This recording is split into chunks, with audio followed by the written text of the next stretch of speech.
Hello, everyone. Welcome back to Stars Like Us. I am your host, Aliza Kelly, and I am here today with my friend, Tefi. I am emphasizing that because I know that Tefi is the internet's friend, but she's really my friend. She's actually my friend. Tefi is a pop culture fanatic born and raised in Miami, Florida. Unbelievable to the naked eye. She is actually 31 years young. She currently lives in Brooklyn, New York, and she is probably making a TikTok right now as you read this. She's a Cancer sun, Leo. Are you making a TikTok right now as I read it? I'll turn it off. She's a Cancer sun, Leo moon, Virgo rising. So it goes without saying, she is resilient, patient, and in therapy. Beautiful. Tefi, what an honor. Thank you so much. I just want to say also, I ghosted my therapist this morning. I was telling myself sometimes self-care is leaving things for tomorrow. I truly believe that. Avoidance maybe is my self-care, and I think that's okay. Definitely. I've actually been ghosting my therapist for the past couple of weeks as well.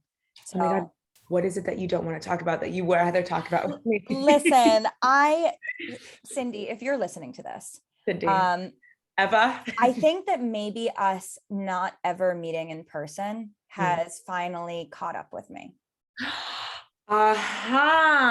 Okay. Yeah. Because it's, but this is also like, we're in 18 months of a global panini press, like we're tired, but you were just bopping around all over New York during Fashion Week, making FOMO the realest thing all over again. How was it to go back out into the world? I thought we were talking about Cindy, and I was like, oh my God, maybe I was there. Wait, was Cindy at Fashion Week? I was like, how'd you get in? It took me so long. It took me blood, sweat, and tears. I told my mom that trying to get acknowledged by people outside of TikTok, I felt like Brucey and Matilda eating the chocolate cake. Would not. No, you can't bring that up. I told her that, and she was like, Tefi, that is so aggressive and violent. And I was like, it really is. Do you remember when the cook for the school comes out and she's like, blood, sweat, and tears, and she like does her snot? Yes, it haunts me. It was fantastic. It was so fun. It was like the most, I felt like, okay, maybe everybody else has done this. Like, okay, you know, when you get your first job and you're like, oh my God, I can't wait to tell everybody like how busy I am. And like, I got my first extension. My first job, I worked as an assistant to a celebrity stylist, very much just like steaming clothes, picking up, dropping off, returning things in different wigs so that I wouldn't get kicked out. My best friend, Jesse, to this day, if you follow me on Instagram, like I tag him in everything. He's one of the lights of my life. I call him my lighthouse. He worked at Nordstrom during this time, and he would see me.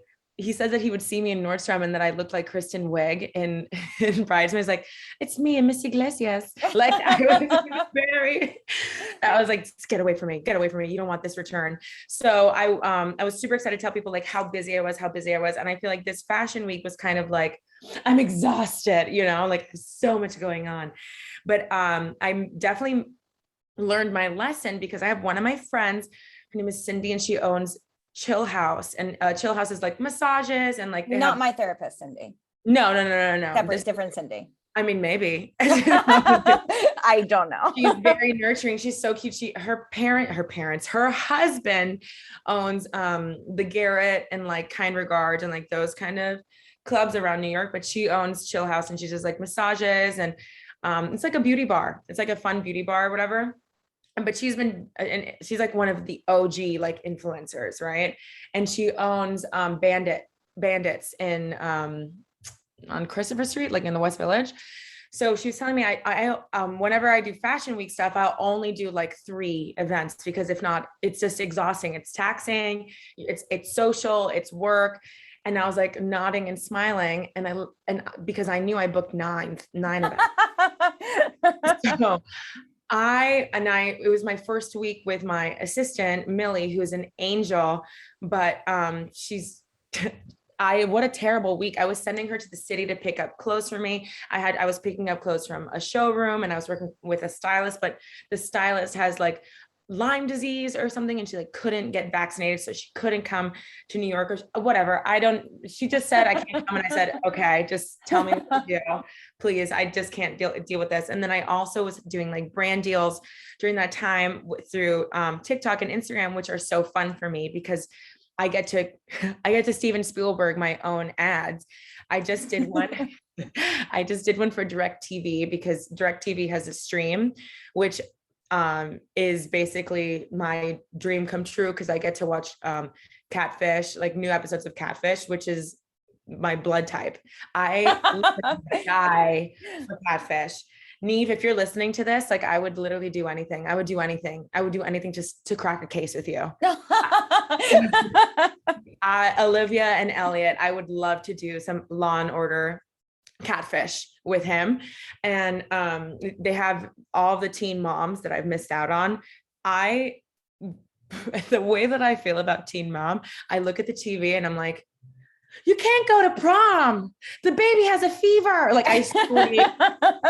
And I'm like, you should really appreciate your mom more. She's doing everything for you. So I was doing DirecTV and a commercial for it where I watch it at all hours of the day. And one of them, I'm watching it in the shower and I'm mouthing the intro to Real Housewives of New Jersey. Because if there's one thing I'm going to do, it's going to worship Teresa Giudice.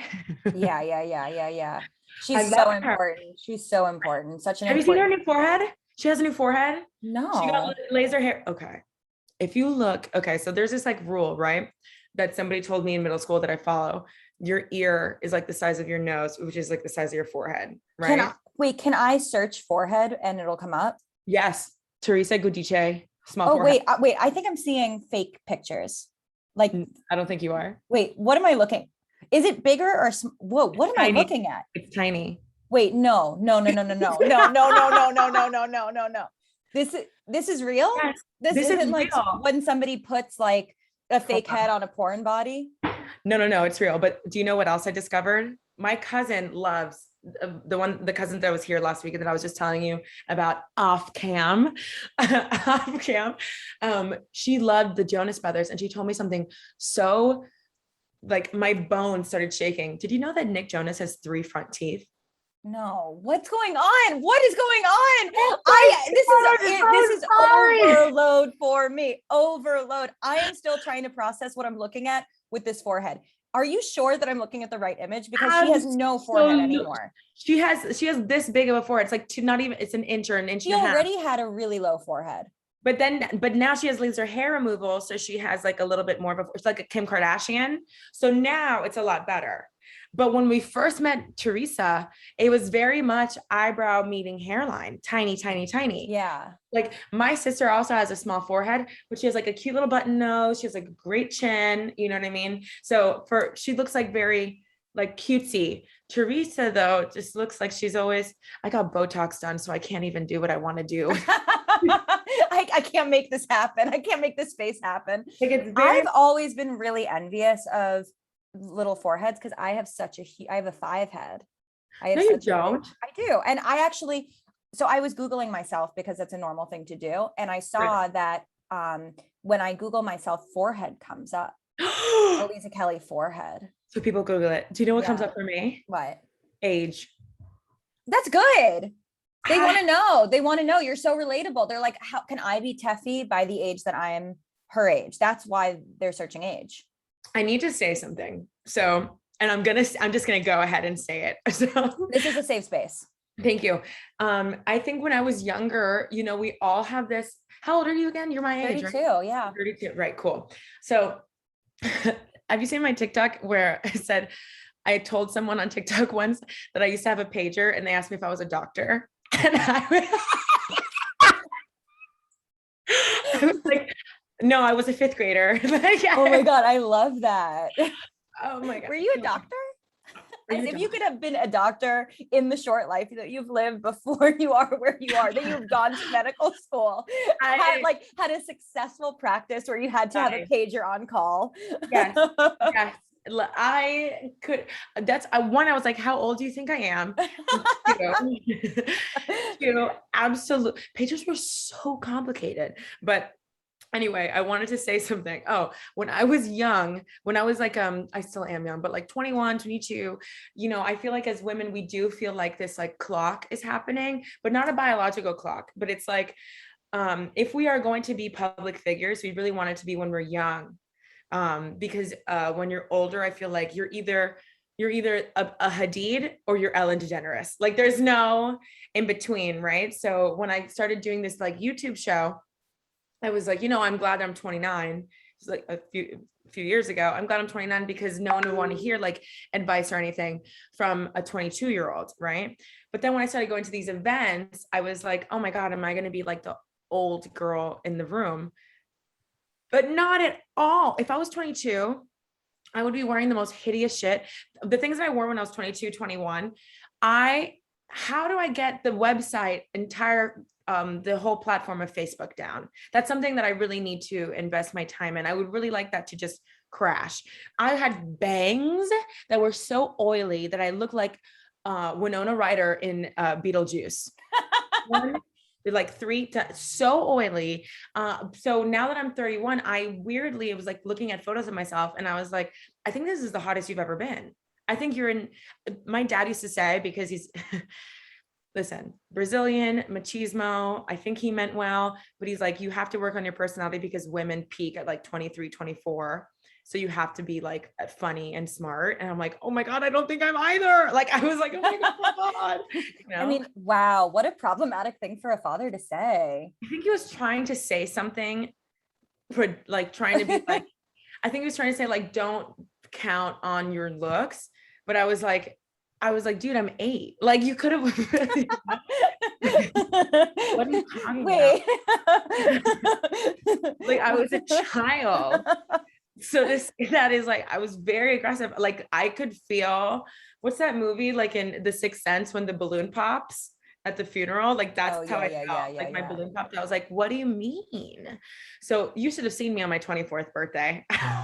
I wish I was there. I would have been really, really destructive. Like that was my 25, 24, 25, like anything in the first half of my 20s is really wild and not in a great way. No. I was telling my friends that about, well, astrologically, I was hearing that like the numbers, the ages 21 and 31 are really difficult for some reason.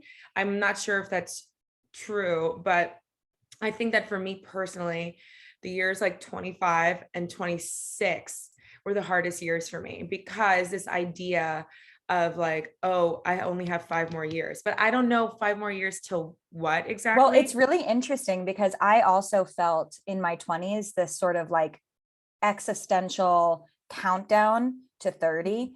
And I think that like the Forbes 30 under 30 as a culture really puts something in your head where it's like, you have to be self-actualized, you have to be successful, you have to be famous by the time you turn 30, because success on the other side of 30 is bad. It's not as good as 20s success, but this is wrong from an astrological perspective. And I actually talk about this in my book, which is that anything that happens before your Saturn return is up for renegotiation. So anything that happens before the age of 29, even if that is like incredible success, might not last the other side. So it's actually better to build when you're 29, when you're 30, than trying to build something when you're 23, 24, because it's just going to crash and burn. When do you know if you're going through your Saturn return? I think I did. I think you did too. Yeah. Your Saturn return is when Saturn comes back to the exact degree it occupied when you were born. So it's between the ages of like 29 and 31. Yeah. But I think that when I looked at your chart, I think that I'm going to look it up. Hold on a second. Let's see when your Saturn return was. I think it happened. I remember feeling something shift in my life when I was like 29, but it wasn't, it wasn't like a Mary Poppins breeze, you know what I mean? Like, it was just something where I started to feel really, really capable. I started to feel really capable, and I started to feel really special. I don't know how to, not special like I was better than everybody, but I started to think to myself, like, nobody can do the things that I do, even though I was not doing anything. Yeah, right. Because you're also like, you're like, I'm not going to be any different than who I am. So Exactly. who I am has to be the most special because there's no other version of my reality than the one that I'm living. I think also that point in my life, I think when we're younger, we think that freedom and peace means like anarchy and chaos. We think like in the convertible with our boyfriend, girlfriend, partner, showing our tits and like driving into nowhere and meeting cool people and making these connections and eating great food and travel and like having 12 lives and passion or whatever. And I think at that point, I remember when Anthony Bourdain passed, and I was like, I know so many people that wanted to live that life, and he died alone in a hotel room. So I was like, I don't think that the way that we see freedom is actually the way that is like fulfilling. I think, and that wrecked so many people because he was such an icon. But for me, I really took a step back saying like, oh my God, I think freedom just means like peace, like sleeping well, like being able to face the day with the right perspective on your terms, not according to these terms of like productivity, like the American hustle, or like the idea of the entrepreneur, and you have to pay your dues or work this ladder, like, but what if for me that's not what I want? So the moment I let that go, whoever invented the ladder, by the way, it was like some old rich white man who just like kick it down. Like, no I one. mean, have you ever seen a ladder? They're really ugly. Yeah, the Boy Meets World ladder, when Corey falls down from. Oh yeah, yeah, and then yeah. goes But do you up. remember the ladder from Clarissa Explains It All? Yeah. Oh, That's a I good remember her ladder. baby alligator too. Wow, Berg face. I love it. But so when I thought about I think that's where like the idea of like success changed for me, where I was like, the idea of success no longer is up to having nothing and making the most out of it and being wild and like Lana Del Rey, or being in a suit and like pleasing people. I think I'm going to make my own thing. And that was at the age of 29. So I think that's when Interesting. Saturn, like my idea of like discipline and like success changed for me in a way. Yeah, I mean, that is what Saturn offers is age and wisdom and perspective. And I often think about how grateful I am that I had such a fucked up 20s and that I was also not, yeah, I was so fucked up. And I was like, I mean, that's what I had to find astrology, and I had to like self-actualize and become myself through that process because I was having such a hard time figuring out who I was. I was so fragmented. I wasn't whole, and if I had the platforms that I have today when I was that age, which I wouldn't have because I was too like unreliable and inconsistent, I would have fucked it up. And also, I mean, I really would have fucked it up. I would have fucked up my 30s in my 20s if I had access to the things that I have now then. So I feel, and that's like so Saturn, right? Because Saturn is age, it's wisdom, it's maturity. So Saturn return is like that perspective of, okay, I'm not getting any younger. These are the things that I actually want. This is the life that I actually want to live, my life relative to like my own values, my own ethics, right? Not like what is being assigned or prescribed or what I think I'm supposed to do based on what society tells me. And there's no way to expedite that process. You just have to get to it, and that's why, like, for any listeners who are in their 20s, who are like 21, 22, or even like 26, who are like, when is this going to get easier? When am I going to have more guidance? It's like, you just have to wait. You just have to wait until you get to that life milestone, because you can't rush it. When you're there, you're going to know it. But otherwise, it's like, you just have to be patient. But this is why people are Googling you, Tefi. Tefi age. This is why. I think also, like, I know there are so many success stories and like, God bless you, but the people that get married so young, I'm like, you don't even know how to, you haven't even faced yourself. That's right. You have, all you've done is like put on everything you've ever learned is just how to face everyone else, but you have yet to even face yourself. So when people get married like that, I'm like, oh my God, now you're supposed to be like this, like wife I could never, I look back and like, I always tell people of a homeless man that I bumped into on the street at the age of 24 said, will you marry me? I would have looked around and been like, I'm getting married. Like I would have, literally anybody. I was just so scared of not having the things that I thought I wanted. And I remember thinking like, oh my God, like what if I'm 26, 27 and I don't have a boyfriend? What the fuck is wrong with you? I was broke. I was living with like 6 other people in this like shitty apartment. I didn't have a clear career path. I always tell people like, when people are like, oh, what do I do? Like, I want to figure out what do I have to do? I'm like, you don't have to figure that out till you're like 28. Like, no, for real though. I 100% co-sign that. Literally do whatever the fuck you want. Stay safe, do things like, don't, put yourself in danger, but do whatever the fuck you want. You really don't have to figure out anything. And when you realize the idea that nobody knows what the hell they're doing, I have never uploaded anything or done anything where when I press leave and post and I'm not like, like dying, So especially my series that are like, you don't think that I go to sleep after a 17-part series and think, well, that's the end of my career. Like, Wait, so can we talk about the 17-part series? Because this is it's an opera. It's an opera. You're making literally operas. Pray tell. I think that something I love to do is when people are like, oh, you're a comedian. I don't think I'm a comedian, but what I do think is I love stories. I love storytelling. I think that's why I love movies. It's not so much like the acting or whatever. I just love the story of it. Like somebody the other day was like, asked me about porn, like what porn do you watch? I'm like, honestly, I'm going to be 100% real. As a teenager, when I discovered porn, I would fast forward to the sex parts because I was like, is the stepmom going to end up with the stepmother? You're like, but who gets with who? How is she going to solve this? Like she's married to him and he's going away to college. So how can they be together? Like I was like so into stories. So when I hear these stories, I remember, like growing up on the internet, I would always be on these blogs.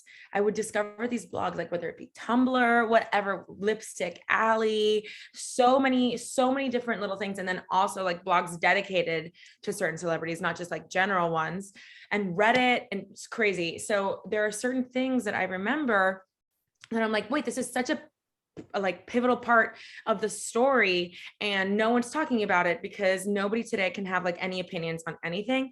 I watch like these like channels.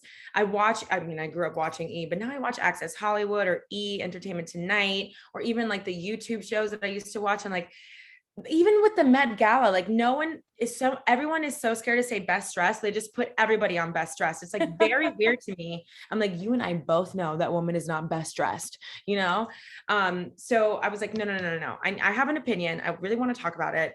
And we're missing out on pivotal details. Like when Princess Diana threw herself down the stairs, people forget the queen was there, saw her throw herself. And was like very like like when my mom's like, who's gonna help me with the dishes? And I'm like this, like that.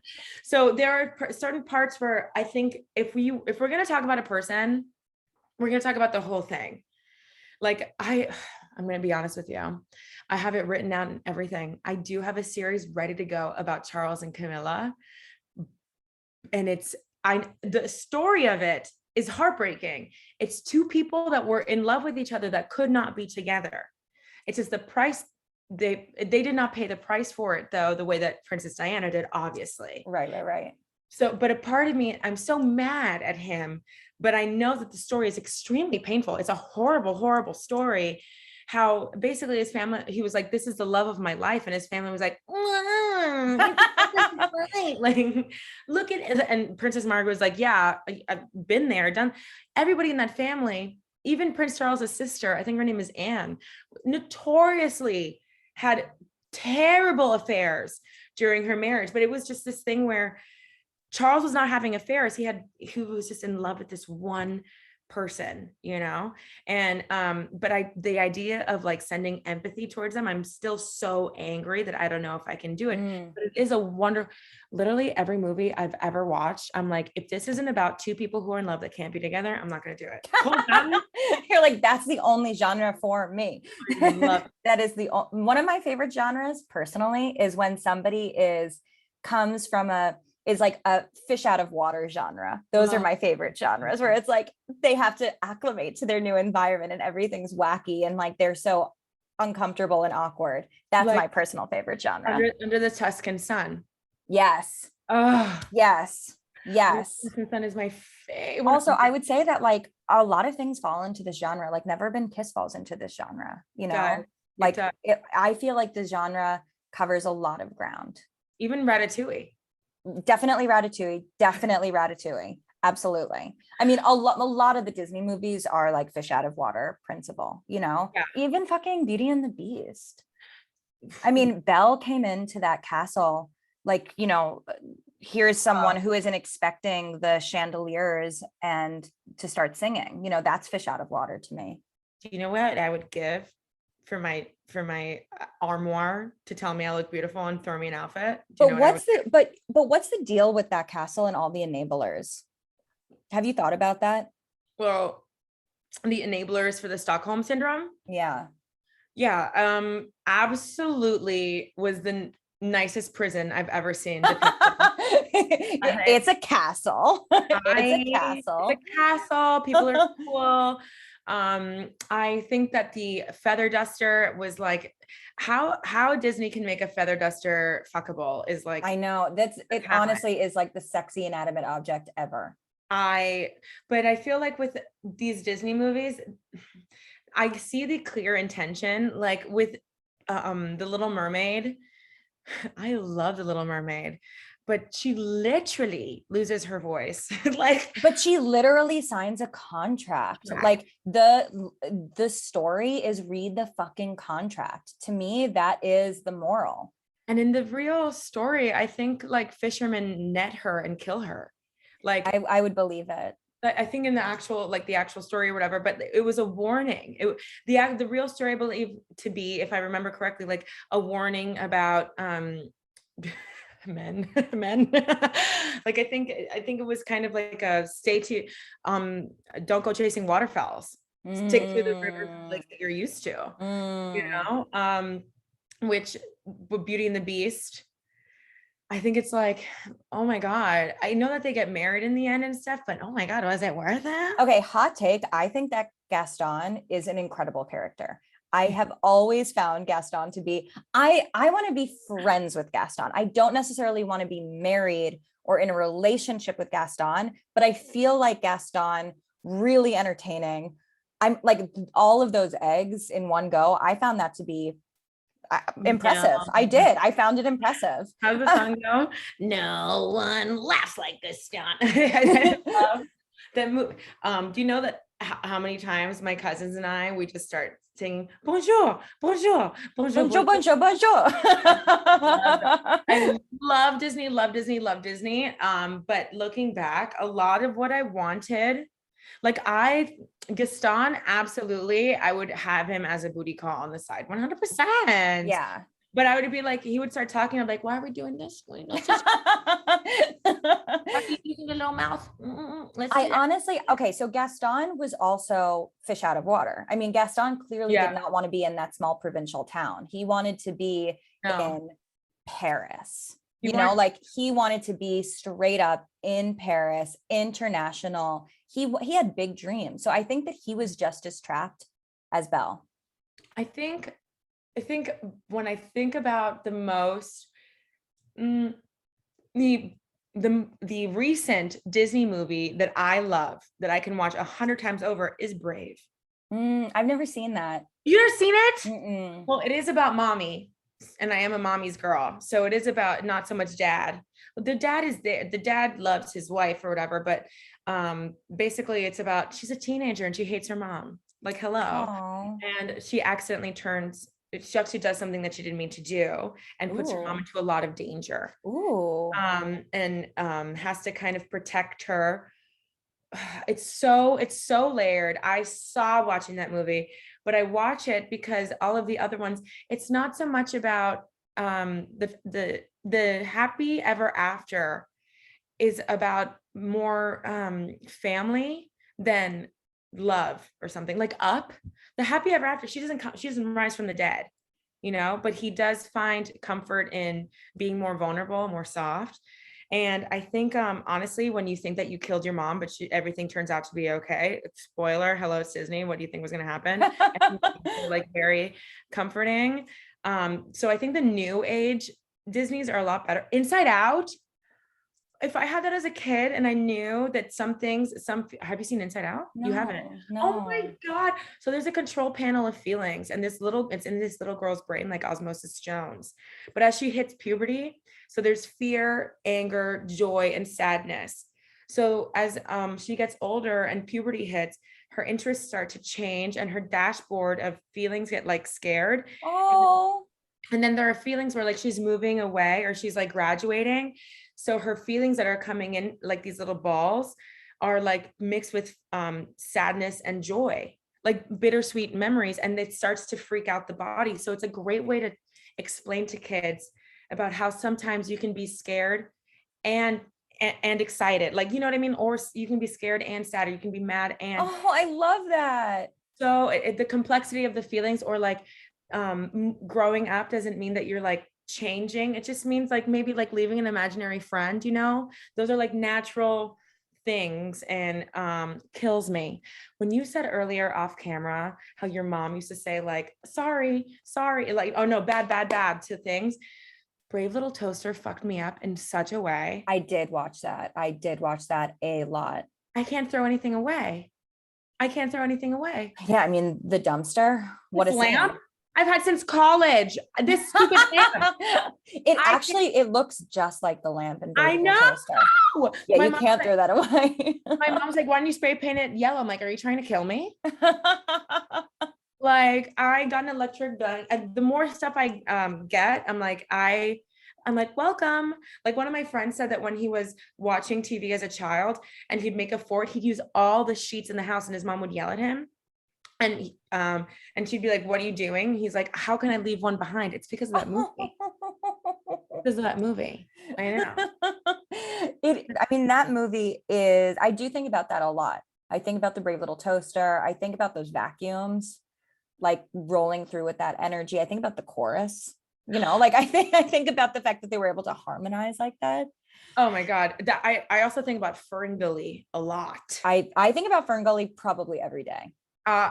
The oil slick was very. I mean, it was really interesting because Tim Curry in Rocky Horror was my first crush. Then here comes the scariest. Yeah. Here's the scariest character ever. The oil in Ferngully. Why does that voice sound so familiar? Oh, it's Tim Curry again. But instead of him now being your crush, he's the villain. He's so evil. He's a monster. Wow. So it was very complicated for me emotionally.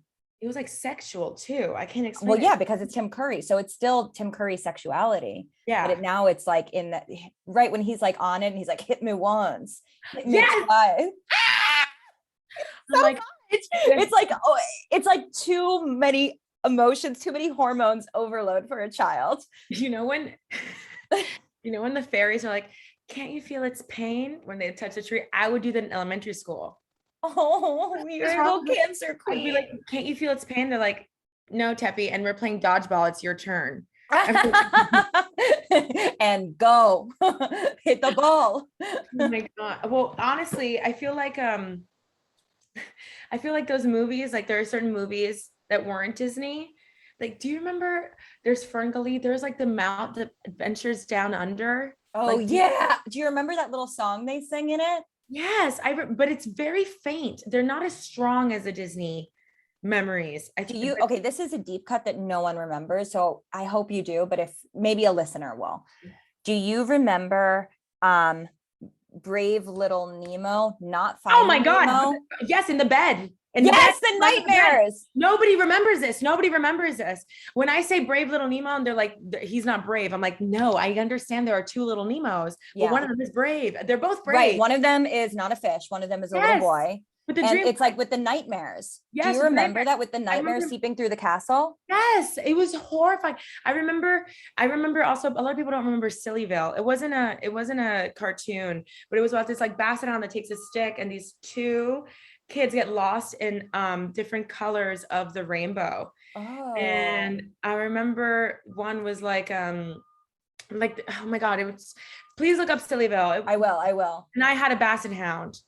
But yesterday, my cousin left at night or whatever.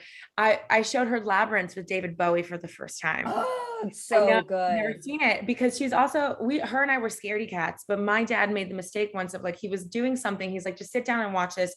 And he's Brazilian. So he didn't know that it was like a kind of a scarier kids movie. It just said like for kids. I did not remember how scary those goblins were. Yeah, it's an intense movie. Yeah. And I also remember I'm 7 years older than my brother, 6 or 7. I used to pick up my brother and say, I hope the goblins take you away. Because he was just very annoying. He was crying. He was a big crier. And I then mean, that's a very acceptable thing for an older sister to say to a little brother. I don't think he believes you now. one time I was carrying him like this and he vomited in my mouth. Oh yeah. I mean, you can wish the goblins on. You're out, babes. You're either in or you're out. You're out. Okay, so, I have some questions for you. Mm-hmm. Question number 1 is, what do you believe in? What do I believe in? I believe that I believe in God. I believe in God. I believe in I don't know if I do feel like when I think about the way that I grew up, I think it's more like trickster energy. I don't want to say too much, but I do believe that there is a energy out there that does love me. I believe there's different parallels for sure. I believe in quantum physics, but I most of all, I believe that the number one energy vibration is love, and it's the hardest one to tap into. I love that. That's beautiful. Question number 2. How does magic show up in your life? My mom. Oh, my mom. Yeah, for sure. I definitely think. Oh my God, that's such a good Cancer answer. I definitely think I picked her. However, she's very, very annoying. Like she's very to the where she I realize now that I have my love language for other people is taking care of everything. And I can see why that can stunt people or why that can make people kind of lazy around me, because I like to hit the head before it hits the pillow. Like, you know what I mean? Like the John Mayer lyric. I definitely like to take care of everything. So I think at a point she told me like, I need to stop babying you. And I was like, what do you mean? She's like, you're 30. And I was like, please stop. She was like, it's your 31st birthday yesterday. I know. Please don't stop. So there are things about her that I grew up and I realized how much she didn't have to do for me. Or I can't get into like a lot of detail about it, but there are a lot of things that I know she did not have to do. Whenever I go through a breakup, she cries with me. She acts like she feels like they're breaking up with her too. We're very, very connected in that way. And I think that having a mom like that is magic. I love that. It can't be by accident. Yeah. Do you guys have any of the same placements astrologically? No. What's her moon sign? Sagittarius. And what's her sun? She's a Scorpio. And a Capricorn rising. Okay. So you have like not the same placements, but there's like flows between your placements. You're both water, sun, and you both are fire, moon. And Earth rising. Yeah. So, yeah. So there's a nice symmetry there. Okay. And my dad has the same things except reversed. Oh, really? So what's your dad? My dad is a Capricorn, Sagittarius, Scorpio. Whoa. Really crazy. Whoa. I see that a lot. I call them family signatures. And what we would want to do is we'd look at your chart and then we'd be like, okay, well, where do those signs fall in your birth chart? Where are those being activated by your parents? Hard. Yeah, I'm all Capricorn, and I'm all water and earth basically. And my fire is my Mercury and my moon, and so is my mom and my dad's. Wow. Yeah. So interesting. Mm-hmm. Okay. So before we wrap up today, I would love to pull a tarot card for you. Oh my God, yes, this is my favorite part. I love this part. I'm going to win this part. Okay. So the way that my deck works best is if we have a specific question to ask. It doesn't do as well with general because general gets like a little murky. So what is the specific question for the tarot? Oh my God. I think, okay. I did a throat growl. I love that. That was incredible. Okay, my specific question. What is something that I really, really want to know? Something I really, really want to know. Am I going to stay? Oh my, I have some opportunities that I think I might have to move for. Ooh. I know. So that's one thing. I really want babies. I really, really want babies. But everything that I do is like for these like children that haven't existed yet, but I can feel them with me all the time. I already talked to them like they have been like physical, you know what I mean? So obviously, like what's it called? Like materialized. They've already seen like the birth canal, you know? And, I feel like I have these opportunities that I could go to LA for. And of course I think, but the babies, you know? So I just want to know, one, am I going to have kids? If not, I'll just continue to treat my friends like my kids, which is fine. I don't need tarot for that. You're going to have kids. Thank you. And Done. am I going to stay on the East Coast? Am I going to stay on the East Coast? Yeah. Okay, cool. I'm going to rephrase it as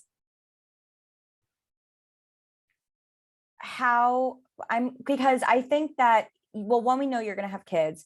And two, I think that it should be more of like, what energies should you connect with as you continue to find these opportunities, and like, I'm kind of like towing around, like, how do you know it's the right opportunity, you know? And like, how can you like have it all, or how can you go to Los Angeles and still keep your roots in New York, or like something in that world? Yeah, I really want a family. I guess what I'm wondering is why going to LA would get in the way of you being a mom and having a family.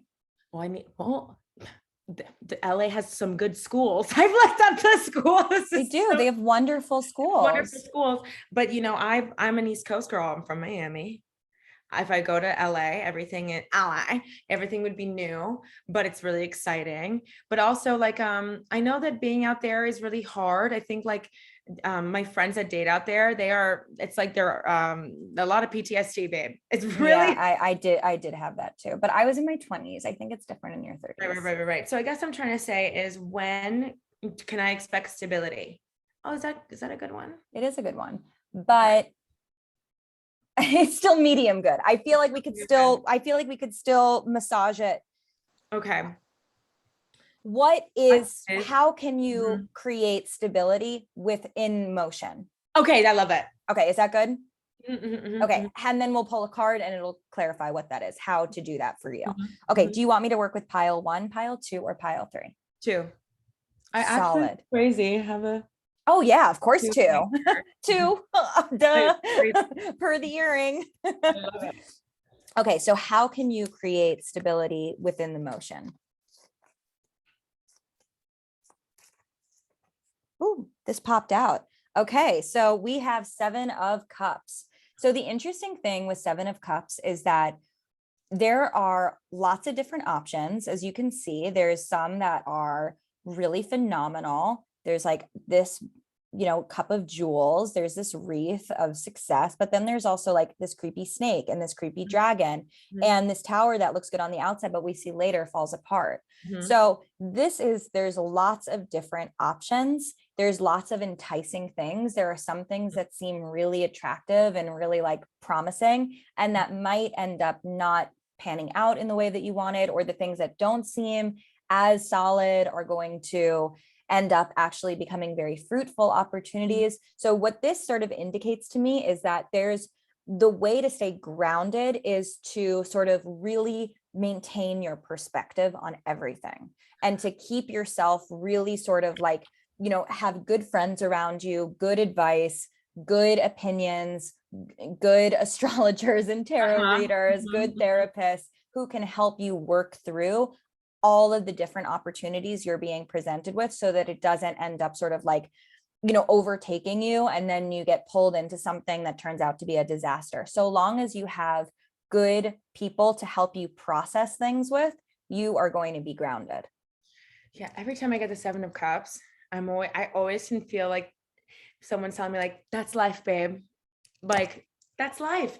Stop trying to like plan everything. You know that saying, like, when you make plans, God laughs.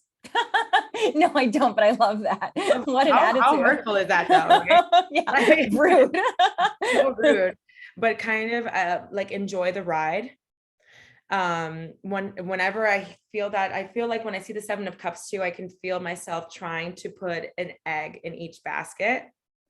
And or like Sylvia Plath, I don't know why I'm blanking on her name, with the figs, like all of these opportunities, all the things that she wanted to do, and she's too scared to pick one, so they're all just plopping on the ground, like going to the Olympics and being a mother, being a teacher, traveling, and she's too scared to take.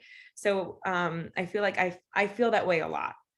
Like there's so many things I want to do, but I'm too scared to move forward because I want to make the right choice. But at the end of the day, I think I'm so heavily protected. I don't think I could make the wrong choice. I don't think you could either. I think that as long as you are just, you know, continuing to process everything, you know, and like see everything, not there's not one thing that's everything, you know, there's a lot of different parts. There's not one thing that's everything is amazing. That's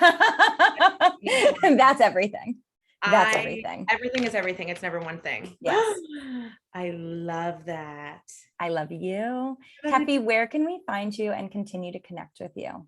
In your dreams. And, and hello Tefi on Instagram and Twitter and TikTok. And yeah, I think that's it.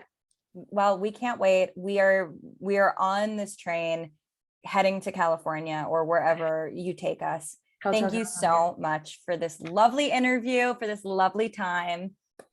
You're my favorite Cancer. Yay! Yay! I love it.